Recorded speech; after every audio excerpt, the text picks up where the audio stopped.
guys, welcome to another episode of Be Chic DIY, where today we will be making our beautiful forest green anklet, Edelweiss flower anklet. And this is the list of parts we will be using. Feel free to pause and play so you can make this list for yourself. And so let's go ahead and get right on into it. If you've watched previous episodes, you guys know I like to use black nylon coated stainless steel wire. So let's go ahead and pull a portion of this out. And I like using this wire because it helps with rust. It's rust and sweat proof, so just make sure your anklet lasts that much longer. All right, so the very first thing that this anklet calls for is a 3mm silver ball. Go ahead and string that on, and then it's going to call for 17 of these little 3mm green crystal rondelles. So what I like to do is just keep this on the string. It makes it easier for me to string on my anklet. So I'll just go ahead and untie this now, and while it's on its string, I'm going to go ahead and pass my black string through the middle. And we'll go ahead and string on 17 of these, and I'll do it in five bead increments, just like so. There's 5. Get another 5 on there to make it 10. You see how easy that is? 10, 15, right? And then another 2 for 17. See how easy that was? If you look at the last video uploaded, you'll see it takes like 4 minutes just to string on 17 beads one at a time. So being able to string that on all at one time is great. All right, so we've got our 17 3mm beads. And so now we need to go ahead and get another 3mm silver ball, a silver daisy spacer bead, and then we get to move on to our 6mm crystal rondelles. And what I'm going to point out is the shine on these crystals. Now these crystals have a unique property. They have a coat to them, which is a aurora borealis coat. So you can see how it shines there, and it gives it like this rainbowy effect, almost like if oil got spilled onto water. It gives us this beautiful rainbow shine, iridescent shine to it. So beautiful, especially out in the sun. And so now we're going to string on a daisy, ball, daisy, and another 3 of these beautiful 6mm crystals. All right, just like that. So now we can see the anklet so far as we have it. Let's go ahead and put these back over here, as you can see. And now we'll go ahead and get 3 more of the 6mm. And now we're going to move on to our rhinestone wheels, because extra bling on the ankle never hurts, right, ladies?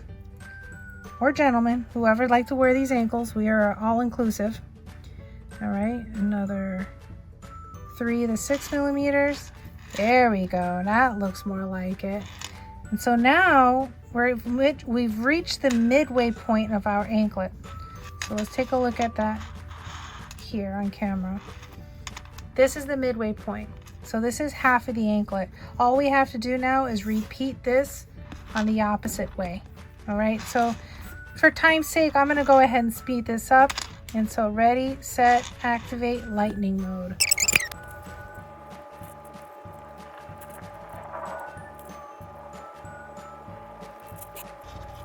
All right, so we've just finished beading our anklet. Here is the finished pattern right here. So 17 of the 3mm, 12 of the 6mm with a little bit of rhinestone rondelles sprinkled in, and a repeat on the other side. So the only thing left to do now is go ahead and finish up tying these ends. And so the first thing we're going to do is get our crimp bead, And we are going to get our lobster claw clasp. So let's just go ahead and make sure that clasp works, which it does. We're going to go ahead and string on that clasp, fold it over, string on our crimp bead to both the tail and the main string. Then we're going to go ahead and crimp this down like so. Okay. And for added security, we're going to flip it over and do it on the other side, just like that. And we're going to go ahead and get the beads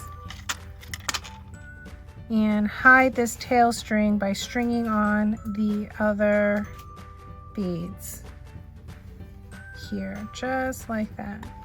And now let's get all the other beads to join their sisters. Okay. All right. And let's go ahead and cut this off. If you notice, I did not cut this off the roll yet. I left it on, and I do that on purpose. It kind of helps make sure that I'm only using the amount of string that I really need. I'm not overcutting and wasting string. And so from here, I like to cut about 4 inches of length. It gives me plenty of room to work with. And I'm gonna go ahead and get my crimp bead right here, string that on, then get the extender chain right here like that. And if you see, our extender chains are secured with a split ring. A split ring is just pretty much a mini keychain. It's going to make sure that our extender chain is securely on there. We won't worry about jump rings coming loose or your string escaping your jump ring at the same time. Then we're going to go ahead and fold that over like we did with the clasp. Restring a few beads onto the tail and the main string. Get our round nose pliers like so, and go ahead and secure a spot right there on our loop and pull. You see what I did? I pulled that tail. I'm going to keep pulling until it's closed. This does take some practice, guys. This is something that, especially for beginners, it's a little harder to figure out how to do, and you will mess up. And actually in our previous video, I showed you how I did it. I did it great. And when I went to cut off my string, my bracelet came loose and I had to restring everything again. So even the pros have issues, but I love that episode because I was able to show you how to easily restring your bracelet again so you don't lose a lot of time. All right, there you go. Now I've got both ends clasped, or both ends have been tied up.